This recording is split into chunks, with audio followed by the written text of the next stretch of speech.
Okay, so if I were to pitch you a movie script, and in it, a convicted sex offender, a former White House chief strategist, and a British street activist are all connected, all in this, intricate web of political strategy, you'd probably tell me to stop reading conspiracy fiction, right? You'd say it's a bit too on the nose. Absolutely would, yeah. And it Okay. sounds like the setup to a really dark joke. Right. Or, one of those thriller paperbacks you grab at the airport. It just doesn't sound plausible. Exactly.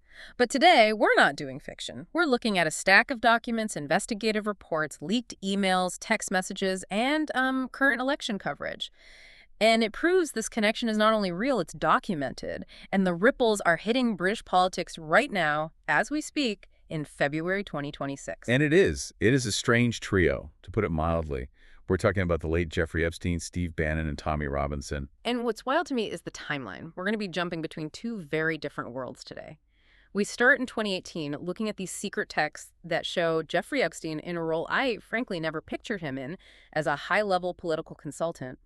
And then we fast forward to today, to the Gorton and Denton by-election happening right now. And the line between those 2 points is surprisingly direct. It's a specific style of influence.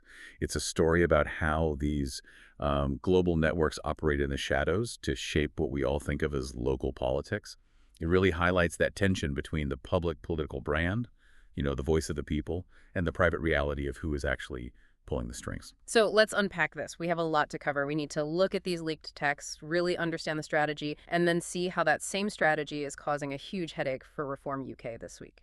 And just a heads up for you listening, this is heavy stuff. We're dealing with very charged figures and some pretty dark history. Absolutely. And I think our goal here is to be analytical. We aren't here to campaign for or against anyone. We're here to look at the mechanics of influence. How do these relationships form? And what do they actually mean for a voter standing in a polling booth today? Okay, let's rewind. 2018. When I think of Jeffrey Epstein, I think of the scandals, the crimes, the island. Political strategist isn't exactly the job title that comes to mind, but looking at these documents, that's what he was doing. It is, and that was the biggest surprise for me in the sources. The outlets that scrutinized these messages found this flurry of correspondence between Epstein and Steve Bannon.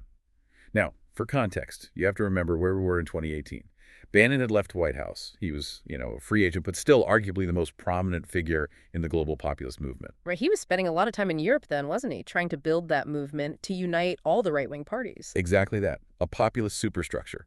And the leaked texts show that Epstein wasn't just like a socialite passing time or some passive donor. He was actively coaching Bannon. Coaching him how? Like media training, I think. In a way, yeah. The sources show Epstein giving detailed feedback on media appearances, critiquing his rhetoric, suggesting political positioning. It suggests a level of mentorship, or at least a peer-to-peer strategic relationship, that the public was completely unaware of.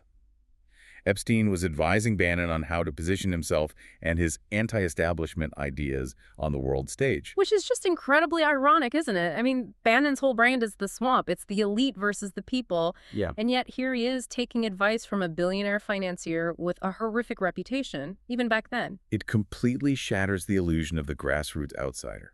If you have a billionaire whispering in your ear, helping you craft the message that you're fighting the billionaires, Yeah. it changes the whole context. It suggests the populist wave wasn't just happening, it was being directed. It makes it feel less like a movement and more like a production. But here's where it gets really specific and, frankly, quite disturbing. The point where their interests really converged wasn't just abstract policy. It was a person in the UK, Tommy Robinson. Yes. Or Stephen Yaxley Lennon, to use his real name. We should probably clarify, for listeners who aren't deep into UK politics, Robinson founded the English Defence League. He's been a figurehead for anti-Islam protests and far-right activism for over a decade. Right. And in 2018, he was in a lot of trouble. He was in jail. He'd been in prison for contempt of court. Can we just pause on that for a second? Because contempt of court can sound a bit vague. Yeah. What did he actually do? Essentially, he live-streamed on social media outside a courthouse during a trial that had very strict reporting restrictions.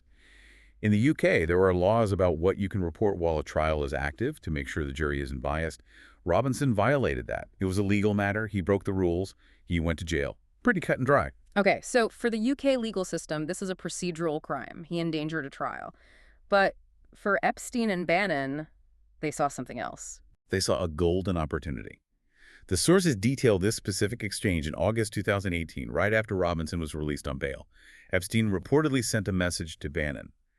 And he wasn't just saying good news, he explicitly congratulated Bannon on the release. And then he drew a parallel to Kristallnacht. Whoa, wait. Kristallnacht, as in the 1938 Nazi pogrom against Jews in Germany. That is the one. That is a staggering comparison. Robinson was jailed for filming outside of court. Kristallnacht was a state-sponsored massacre. How on earth did Epstein bridge that gap? It's chilling, but you have to see the strategy behind the absurdity. By invoking Kristallnacht, Epstein was trying to completely flip the narrative. He was framing Robinson, a man convicted of a procedural crime, as a victim of state-sponsored persecution. He was trying to equate the UK government enforcing its laws with the Nazi regime. It effectively weaponizes history to create a martyr. Precisely. That is the key word, martyr. This tells us exactly how Epstein and Bannon viewed him. They didn't care about the specifics of UK law. To them, Robinson was a symbolic flashpoint, a useful tool to ignite a broader movement. So they were myth-making. They were myth-making in private, constructing this narrative of persecution that could then be sold to the public no matter what the reality was. They needed a victim to rally around, and if the facts didn't quite fit, they just used these extreme historical metaphors to force it. It's almost like they were treating British politics like a chessboard. Right. Robinson is the pawn, Bannon is the knight, and Epstein is, well, the player moving the pieces from behind the curtain. And the board they were playing on was public sentiment. They knew if they could make people feel like Robinson was a victim of tyranny rather than a guy who broke a court rule, they could mobilize a lot of anger. So you have this hidden coordination in 2018, deep pockets, dark strategies. Now let's bring this to the present. It's February 2026. Epstein is dead. Bannon has had his own, let's call them legal sagas. But the movement, that strategy, that seems very much alive. It is. And that brings us to the Gorton and Denton by-election. For our international listeners, just quickly, a by-election is a special election to fill one empty seat in Parliament, right? It's not a whole general election. Correct. But they're huge indicators of political weather. They're like a barometer. They tell you which way the wind is blowing. And this one is a crucial moment for Reform UK. Reform UK being the party led by Nigel Farage, which is positioned to the right of the Conservatives. Yes. And their mission right now is legitimacy. They are trying to solidify themselves as a major electoral force, a serious professional alternative. They want to be seen as a government in waiting, not just a protest group. They need that respectable look to win over disaffected voters. But the ghost of 2018 is knocking at the door because Tommy Robinson is back in the mix. He is. Robinson has publicly endorsed the Reform UK candidate for the by-election, Matt Goodwin, and this has created a massive dilemma for the party. It's the classic unwanted gift, right? Or is it unwanted? That seems to be the million-dollar question here. That is exactly the question. Reform UK spokespeople have been very clear, on the record. They've stated that Robinson isn't welcome in the party. They're trying to draw a hard line in the sand to appeal to moderate voters who would be turned off by Robinson's reputation. Okay, so the party HQ says go away, but what about the candidate? Matt Goodwin is the name on the ballot? Is he saying the same thing? No. And that is where all the tension is. Goodwin has faced intense criticism because he has refused to explicitly reject or denounce the endorsement. He's just gone silent on it. Effectively. He is walking a very, very tightrope. I mean, think about the calculation. If Goodwin comes out and says, I denounce Tommy Robinson, I don't want his support, he risks alienating that hardline base, the exact people who buy into the martyr narrative from 2018. But if he accepts it or even just sort of winks at it... Then he loses the moderates. He gives ammunition to his opponents who say reform is just a vehicle for extremism. He loses that respectability they're so desperate for. It's a rock and a hard place. And speaking of opponents, this hasn't gone unnoticed by the big dogs. We've got Nigel Farage leading reform and Prime Minister Keir Starmer going head-to-head on this. How are they handling it? It's a masterclass in contrasting political moves. Nigel Farage is trying to deflate the entire issue. His stance is basically endorsements don't matter. Endorsements don't matter. That's a bold take for a politician. Endorsements are usually the lifeblood of a campaign. If Taylor Swift endorsed a candidate, I bet they wouldn't say it doesn't matter. Well, his argument is that Robinson is a free citizen. He can support whoever he likes. Farage is arguing that the party can't control who decides to tick a box on a ballot paper. He's saying we can't stop him from liking us, so why are you blaming us? Which is a clever rhetorical trick. It reframes the issue from do you agree with Robinson to do you believe in free will? Exactly. It's an attempt to decouple the party from the person without actually condemning the person's followers. He wants the votes, but not the baggage. He's trying to thread a very, very small needle. And Prime Minister Starmer, I'm guessing he's not buying that logic. No, not at all. Starmer sees a massive opening here. He's accused Reform UK of indulging in the politics of poisonous division.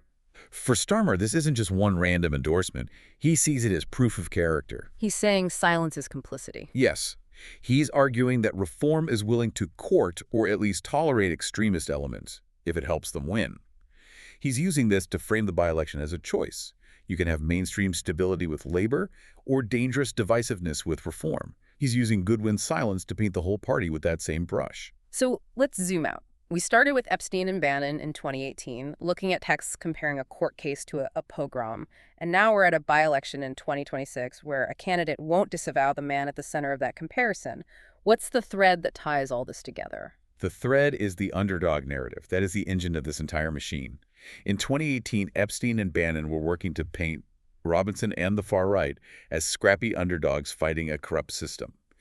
They used private, wealthy channels to build a public myth of victimhood.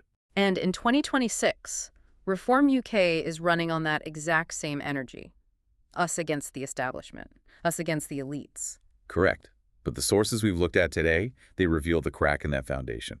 The underdog narrative is so often supported by a hidden network of powerful, wealthy, and often discredited global figures. It's the paradox of modern populism, isn't it? We think of it as people in a pub organizing something.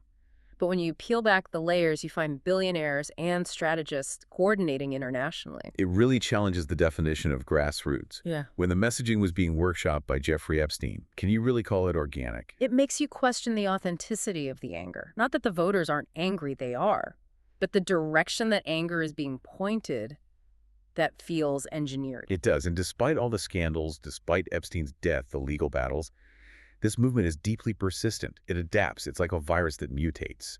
The names might shift, the elections change, but the strategy stays the same. Use these symbolic flashpoints to disrupt the political order. So, for Reform UK, this isn't just an awkward week. This is a strategic calculation. It's a gamble. It is a high-stakes gamble.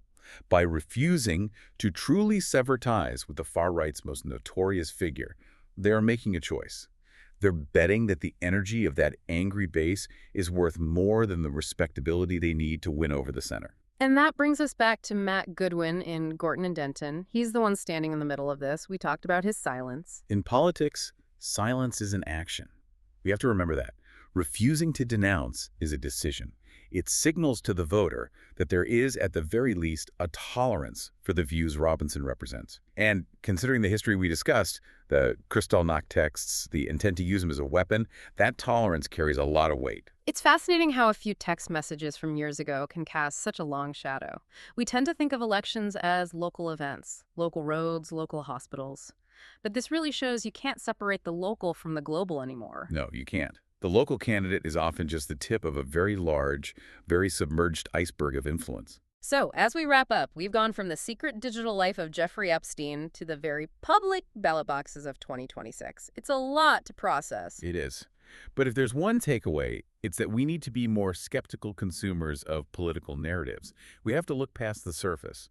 When a movement claims to speak for the people, we need to ask, which people? And who's paying for the megaphone? That leads us to the final thought for you, the listener. We live in an era where leaders like Farage say endorsements don't matter. It's a comforting idea that we can separate the policy from the people supporting it. But looking at the evidence, is that actually true? Where is the line between savvy political strategy and moral complicity? And when the voters in Gorton and Denton head to the polls, they have to ask themselves, are they just voting for a local candidate to fix the roads? Or are they validating a global network of influence that has been years in the making? Something to think about. Thanks for joining us on this deep dive. We'll catch you next time.